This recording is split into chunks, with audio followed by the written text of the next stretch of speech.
ನಮಸ್ಕಾರ ಸ್ನೇಹಿತರೆ, favourite fish ಚಾನಲ್ಗೆ ಸ್ವಾಗತ. ನಾನು ನಿಮ್ಮ ಕುಮಾರಸ್ವಾಮಿ. ಸ್ನೇಹಿತರೆ, ಇವತ್ತಿನ ವಿಶೇಷ ಏನಪ್ಪ ಅಂತ ಹೇಳಿದ್ರೆ, ಶ್ರೀ ಭುವನೇಶ್ವರಿ ಜನಜಾಗೃತಿ ಸಂಘ ಇವರ ವತಿಯಿಂದ 70ನೇ ಕರ್ನಾಟಕ ರಾಜ್ಯೋತ್ಸವದ ಸಮಾರಂಭವನ್ನು ದಿನಾಂಕ 12/12/2025 ಶುಕ್ರವಾರದಿಂದ 14/12/2025 ಭಾನುವಾರದವರೆಗೆ 3 ದಿನಗಳ ಅದ್ಧೂರಿ ಕಾರ್ಯಕ್ರಮವನ್ನು ತುಂಬ ವಿಜೃಂಭಣೆಯಿಂದ ನಡೆಸ್ಕೊಡ್ತಾ ಇದ್ದಾರೆ. ಅದಕ್ಕೋಸ್ಕರ ಎಲ್ಲ ಕನ್ನಡ ಕಲಾಭಿಮಾನಿಗಳು, ಕನ್ನಡ ಕಲಾ ರಸಿಕರು ಹೆಚ್ಚಿನ ಸಂಖ್ಯೆಯಲ್ಲಿ ಭಾಗವಹಿಸಿ ಕನ್ನಡ ರಾಜ್ಯೋತ್ಸವ ಹಾಗೆ ಅಣ್ಣಮ್ಮ ದೇವಿಯ ಉತ್ಸವವನ್ನು ಯಶಸ್ವಿಗೊಳಿಸಬೇಕೆಂದು ತಮ್ಮಲ್ಲಿ ಈ ಮೂಲಕ ಕೇಳ್ಕೊಡ್ತಾ ಇದ್ದೀನಿ ಸ್ನೇಹಿತರೆ. ಎಲ್ಲ ಕಾರ್ಯಕ್ರಮಕ್ಕೋಸ್ಕರ ವೇದಿಕೆಯನ್ನು ಎಲ್ಲ ಸಜ್ಜು ಮಾಡ್ತಾ ಇದ್ದಾರೆ. ಈ ಕಾರ್ಯಕ್ರಮದ ರೂಪುರೇಷೆಗಳ ಬಗ್ಗೆ ಮಾತನಾಡಲಿದ್ದಾರೆ. ಬನ್ನಿ ಕೇಳಿಕೊಂಡು. ನಮಸ್ಕಾರ ಪ್ರಿಯ ವೀಕ್ಷಕರೇ, ಎಲ್ಲರಿಗೂ ನನ್ನ ಹೃತ್ಪೂರ್ವಕ ನಮಸ್ಕಾರಗಳನ್ನು ತಿಳಿಸ್ತಾ ಇದ್ದೀನಿ. ನನ್ನ ಹೆಸರು ವಾದಿರಾಜ ಪ್ರಸನ್ನ.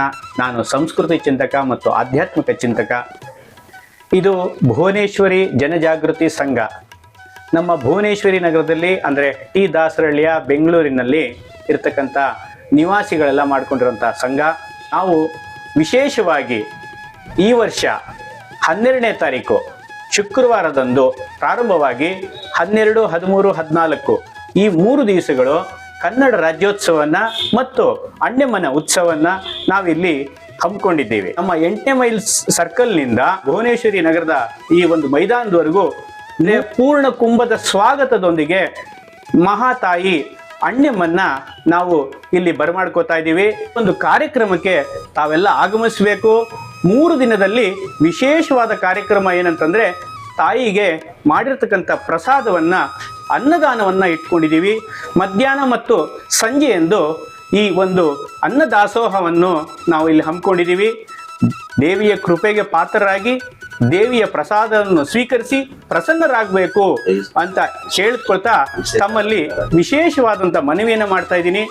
ನೀವೆಲ್ಲ ಬರಬೇಕು ಮತ್ತು ದೇವಿಯ ಕೃಪೆಗೆ ಪಾತ್ರರಾಗಬೇಕಂತ ಕೇಳ್ಕೊತೀನಿ. ಮತ್ತು ಈ 3 ದಿವಸಗಳಲ್ಲಿ ವಿಶೇಷವಾಗಿ ರಂಗೋಲಿ ಸ್ಪರ್ಧೆ ಮತ್ತು ಚಿತ್ರಕಲಾ ಸ್ಪರ್ಧೆ, ಶನಿವಾರದ ಸಂಜೆಯಂದು ರಸಮಂಜರಿ ಅಂದರೆ ಆರ್ಕೆಸ್ಟ್ರಾವನ್ನು ಏರ್ಪಡಿಸಿದ್ದೀವಿ. ಅದು ರವಿರಾಜ್ ಆರ್ಕೆಸ್ಟ್ರಾ ಅವರಿಂದ. ಅವರು ಭಾನುವಾರದಂದು ಆ ವಿಶೇಷವಾದ ಬೆಳ್ಳಿಯ ಪಲ್ಲಕ್ಕಿಯಲ್ಲಿ ಹೂವು ಪುಷ್ಪಗಳಿಂದ ಅಲಂಕೃತವಾದ ಸರ್ವಮಂಗಳೆಯಾದಂತಹ ಅಣ್ಣಮ್ಮ ಇಡೀ ನಮ್ಮ ಭುವನೇಶ್ವರಿ ನಗರದ ಪ್ರತಿಯೊಂದು ರಸ್ತೆಗೂ ಉತ್ಸವ ಮೆರವಣಿಗೆಗಳೊಂದಿಗೆ ನಾವು ಈ ಕಾರ್ಯಕ್ರಮವನ್ನು ನಡೆಸಲು ಹಮ್ಮಿಕೊಂಡಿದ್ದೀವಿ. ತಾವುಗಳೆಲ್ಲರೂ ಸಕಾಲಕ್ಕೆ ಬಂದು ದೇವಿಯ ಕೃಪೆಗೆ ಪಾತ್ರರಾಗಬೇಕಂತ ತಮ್ಮಲ್ಲಿ ಕಳಕಳಿಯ ಪ್ರಾರ್ಥನೆ, ಮನವಿ.